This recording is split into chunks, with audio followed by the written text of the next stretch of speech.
আবার একটা দিয়ে দিচ্ছি। এইবার আমি চপগুলোকে পাল্টে দিচ্ছি। এক পাশটা হালকা লাল হয়ে গেছে, এক পাশটা হালকা লাল হয়ে দিয়ে পাল্টে দিয়ে আবার এক পাশটা ঘুরিয়ে দিচ্ছি। বন্ধুরা তাহলে দেখো, একদম এক ঝুড়ি চপ বানিয়ে নিলাম রঙিন ফুলকপি দিয়ে, একেবারে সম্পূর্ণ নিরামিষ পদ্ধতিতে। আর চপগুলো কত সুন্দর হয়েছে দেখো, একদম দোকানের মতো খাস্তা মচমচে, একেবারে কতটা পারফেক্ট হয়েছে তোমরা তো দেখে বুঝতেই পারছো। নমস্কার বন্ধুরা, অন্বেষা ভ্যারাইটি ভিডিওতে নতুন পর্বে স্বাগত জানাচ্ছি। আজকে একদম একটা নতুন ধরনের জিনিস নিয়ে তোমাদের সামনে হাজির হয়েছি। দেখো, হলুদ রঙের ফুলকপি। 2-3 বছর আগে কিন্তু এই ফুলকপিগুলো এতটা চালু ছিল না। হলুদ, লাল, সবুজ, বেগুনি, এখন সব রকমেরই মানে ফুলকপি পাওয়া যাচ্ছে। তো আজকে আমি এই হলুদ রঙের ফুলকপিটা নিয়ে এসেছি। একদম একটা মানে নতুন জিনিস দিয়ে একদম নতুন ধরনের রেসিপি তোমাদের সঙ্গে শেয়ার করতে চলেছি। কপিটা আমি কেটে নিচ্ছি তোমাদের সাথে কথা বলতে বলতে। তো দেখো কপিটা দেখতে কতটা সুন্দর লাগছে। বাজারে বিক্রি হচ্ছিল, তো কিনে নিয়ে এসেছি। দেখতে কতটা মানে সুন্দর লাগছে, ছবিতে কতটা এসেছে জানি না। তো এমনিতেও কপিটার কালারটা খুবই সুন্দর। তো এই কপিটা দিয়ে আজকে আমি বানাবো চপ। তো কীভাবে বানাচ্ছি পুরো ভিডিওটা তোমরা শুরু থেকে শেষ পর্যন্ত দেখতে থাকো। আশা করছি ভিডিওটা তোমাদের ভালো লাগবে। আর ভালো লাগলে তো বলবো যে লাইক কমেন্ট শেয়ার করো, আর নতুন বন্ধু হলে চ্যানেলটাকে সাবস্ক্রাইব করে পাশে থেকো। তো চলো কপিটা কেটে নিচ্ছি। আর দেখো কপির কষাগুলো কত বড় বড়।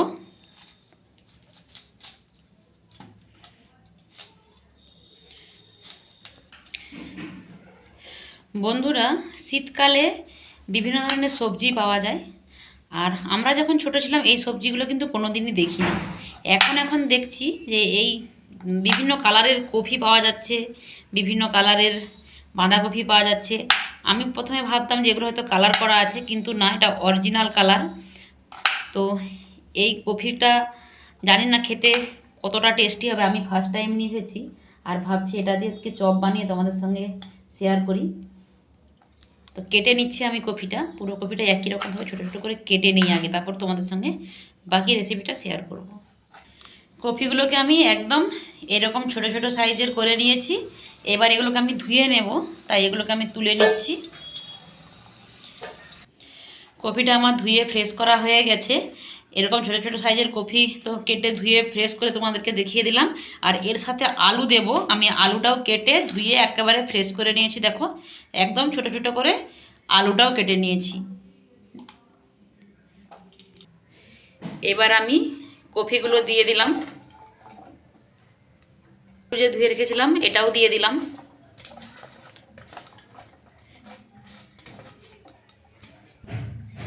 এবার আমি জল দিয়ে দিলাম, স্বাদ অনুযায়ী লবণ দিয়ে দিচ্ছি, সামান্য একটু হলুদের গুঁড়ো দিলাম। এবার ভালো করে এগুলোকে একটু নাড়াচাড়া করে দিচ্ছি যাতে লবণটা সব সবজির সাথে মিশে যায়। এবার ঢাকনা দিয়ে হালকা একটু সেদ্ধ করে নেব। কপিটা দিয়ে একটু হালকা সেদ্ধ হতে থাক। আর এদিকে আমি বেসন নিয়েছি 150 গ্রামের মতো, এটাকে আমি একটা ব্যাটার রেডি করব। তো বেসনটা আমি নিয়েছি, এটা শুধুমাত্র মটরের বেসন। দেখো এই যে মটরের বেসন নিয়েছি। আর এর সাথে আমি ছোট যে একটা বাটি এর মাপে আমি কর্নফ্লাওয়ার দিয়ে দিলাম।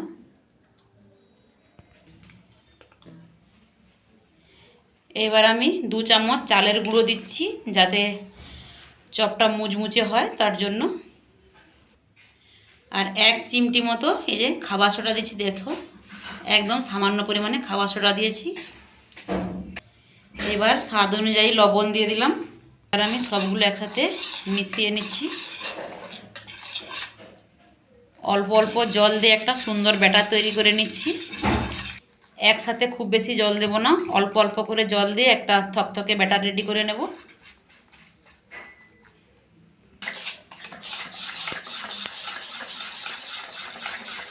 থকথকে ব্যাটার তৈরি করেছি, ব্যাটারটা আমার রেডি হয়ে গেছে।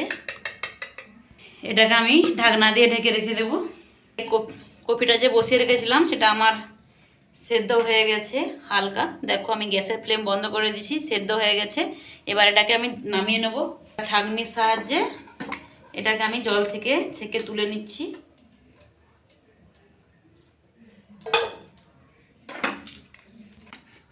চপের আমি মশলাটা রেডি করে নেব। তার জন্য একটা আমি জায়ফল থেতো করে দিয়ে দিলাম কড়ার মধ্যে।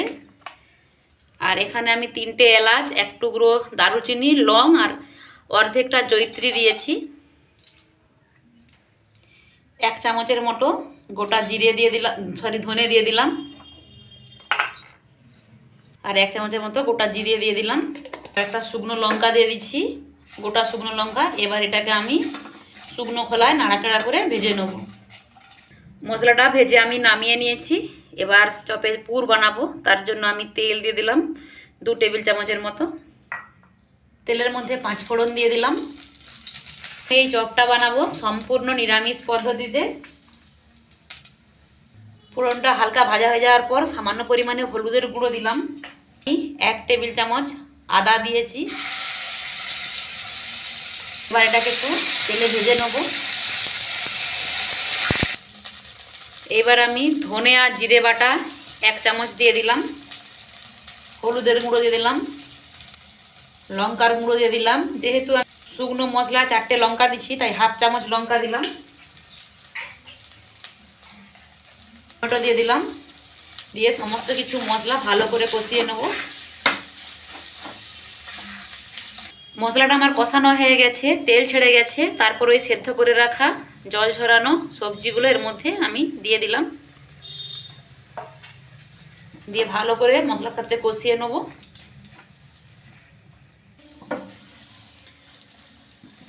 মশলার সাথে দিয়ে ভালো করে কষিয়ে নিয়ে একটু কপিগুলোকে খুন্তির ডগা দিয়ে একটু থেতো করে নিয়েছি, না হলে চপের শেপ দিতে অসুবিধে হবে। এবার আমি দিয়ে দিলাম ধনে পাতা। একদম এই পুরটাকে শুকনো শুকনো করে নামিয়ে নেব।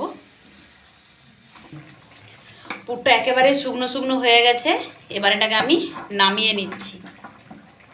এবার এটাকে আমি প্লেটে নামিয়ে নিচ্ছি। ওটা একটু আমি মিলিয়ে রেখেছিলাম ঠান্ডা হওয়ার জন্য। তো আমার ওটা ঠান্ডা হয়ে গেছে। আর যে মশলাটা ভেজেছিলাম সেটা গুঁড়ো করেছি, সেই গুঁড়ো মশলাটাই আমি চপের মধ্যে দিয়ে দিচ্ছি। 1 চামচ মতো মশলা দিচ্ছি। দিয়ে মশলাটাকে এবার হাত দিয়ে ভালো করে এই আলুটার সাথে কফিটার সাথে মিলিয়ে নিচ্ছি ভালো করে, সুন্দর করে। এটা আমার মাখানো হয়ে গেছে। এবার আমি চপের জন্য একটু একটু করে পুর নিয়ে নিচ্ছি। দেখো, এইভাবে চপের জন্য আমি একটু একটু করে পুর ভাগ করে নেব।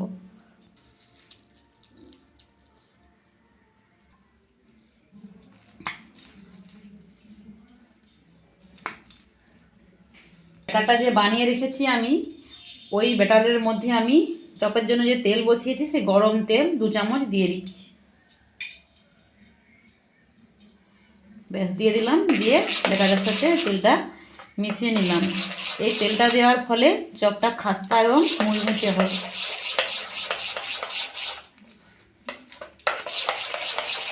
আমি কড়াইতে তেল গরম করতে বসিয়ে দিয়েছি। তেল গরম হয়ে গেছে। এবার আমি এর মধ্যে চপগুলো ছাড়ব। এই যে আমি একটা ভাগ করে রেখেছি, তার মধ্যে থেকে একটা ভাগ নেব, এইভাবে প্রেস করব, চপের শেপ দেব। দেওয়ার পর এই যে বেসনের যে ব্যাটারটা, এই ব্যাটারের মধ্যে এইটা দিয়ে দিলাম। দিয়ে এইবার তেলে ছেড়ে দেব। এইবার তেলের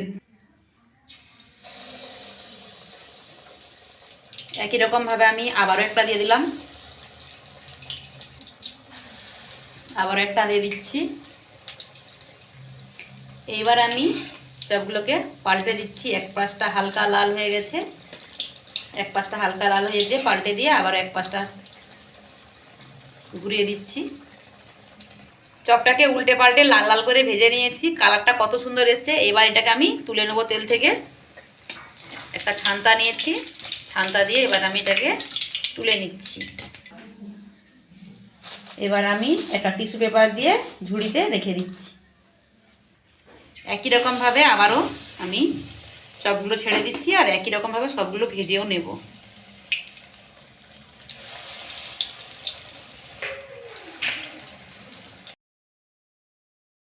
বন্ধুরা, তাহলে দেখো একদম এক ঝুড়ি চপ বানিয়ে নিলাম রঙিন ফুলকপি দিয়ে, একেবারে সম্পূর্ণ নিরামিষ পদ্ধতিতে। আর চপগুলো কত সুন্দর হয়েছে দেখো, একদম দোকানের মতো খাস্তা মচমচে, একেবারে কতটা পারফেক্ট হয়েছে তোমরা তো দেখে বুঝতেই পারছো। তো চলো তোমাদেরকে আমি এটা এবারে ভেঙে দেখাবো যে ভেতর থেকে পুরে কতটা ঠাসা চপের ভেতরটা, সেটা তোমাদেরকে দেখাবো। তো চলো তাহলে দেখাই আমি। একদম গরম গরম চপ, প্রচণ্ড গরম।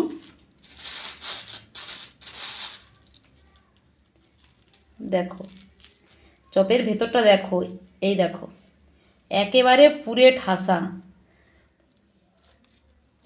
তোমরা যদি রঙিন ফুলকপি দিয়ে না করতে চাও, সাদা ফুলকপি দিয়েও এইভাবেই বানাতে পারো নিরামিষ চপ, খেতে সত্যি খুবই ভালো লাগে। শীতের দিনে সন্ধেবেলা শুকনো মুড়ির সাথে কিংবা চায়ের সাথে এরকম চপ থাকলে সত্যি মানে আড্ডা একদম জমে যাবে। তো আমার এই চপ রেসিপিটা তোমাদের কাছে কেমন লাগলো অবশ্যই কমেন্ট বক্সে জানিও। আবারও বলবো লাইক কমেন্ট শেয়ার করো। আর আজকের মতো বিদায় নিচ্ছি, সবাই ভালো থেকো, সুস্থ থেকো, দেখা হবে আবার একটি পরবর্তী ভিডিওতে। টাটা।